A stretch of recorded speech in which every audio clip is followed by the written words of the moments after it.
le gouvernement socialiste décide de nationaliser l'industrie aéronautique. Ce sera la tâche du ministre de l'Air, Pierre Cot. Tous les constructeurs étaient contre, car ils gagnaient beaucoup d'argent pour la construction. Mais ils se sont inclinés.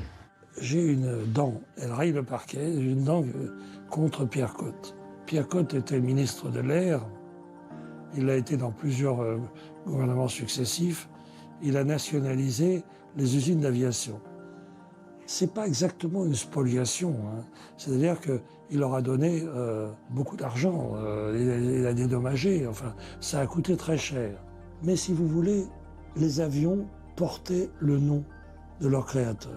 Il y avait les avions Bloch, qui vont devenir ensuite les avions d'assaut, il y avait les avions de Voitine, il y avait les avions Henriot, les avions Latécoère, et d'un seul coup, c'est devenu la SNCASO, la Société nationale de construction du Sud-Ouest, ou la SNCASE, ce qui ne donne aucun repère à personne. Vous voyez, ça a été contre-productif, contre toute raison en réalité.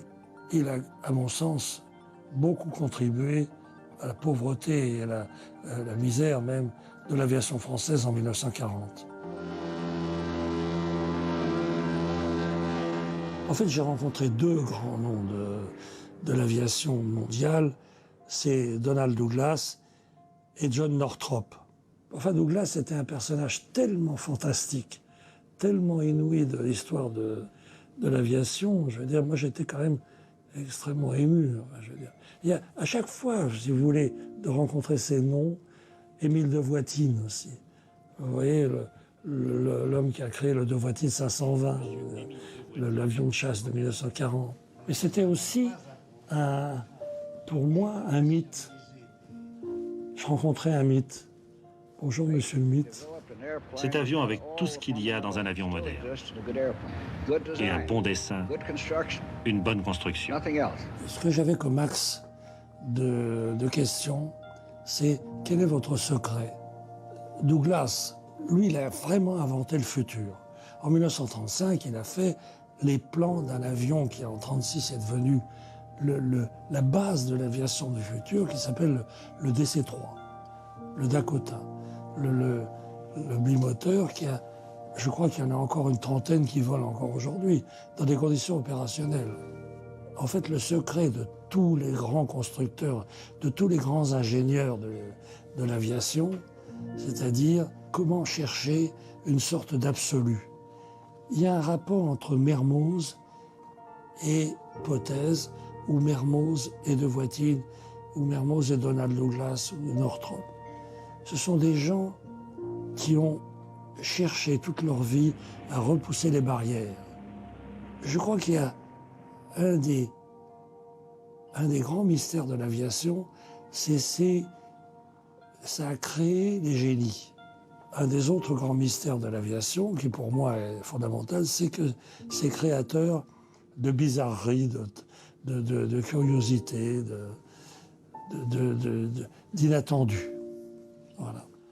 Dans cette lutte au-dessus de l'Atlantique, c'était lui, sans aucun doute, qui pouvait gagner. Le grand dirigeable. Dans le genre bizarre et fou, là, le dirigeable, c'est vraiment le top. La fameuse traversée de l'Atlantique, du Zeppelin, du Graf Zeppelin, qui a été abondamment filmé, et on a les images, et on voit des très belles dames penchées à la fenêtre, qui est ouverte, hein, en parenthèse, vaut mieux le savoir. Et les passagers s'abandonnaient à la quiétude de ces 4 jours de voyage, hors du temps, dans cette grande cabine aux murs tendus de soie. Pour gagner du poids, les cabines sont toutes avec des parois de soie, où je crois eu la conscience que c'était pas vraiment la voie à suivre, quoi.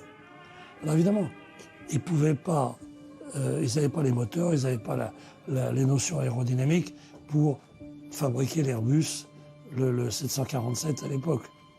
Mais ce qu'ils avaient comme notion, c'était que un Zeppelin, un dirigeable, c'est plus léger que l'air, donc on peut mettre quand même beaucoup de choses en dessous, quoi. On n'imagine plus aujourd'hui ce qu'étaient les dirigeables. Il avait fallu pour les abriter construire des hangars gigantesques, les plus grandes constructions jamais entreprises par les hommes. Alors les Américains ont construit 2 dirigeables absolument extraordinaires, le Macron et l'Acron. Ils avaient eu l'idée qu'il fallait mettre des avions à l'intérieur.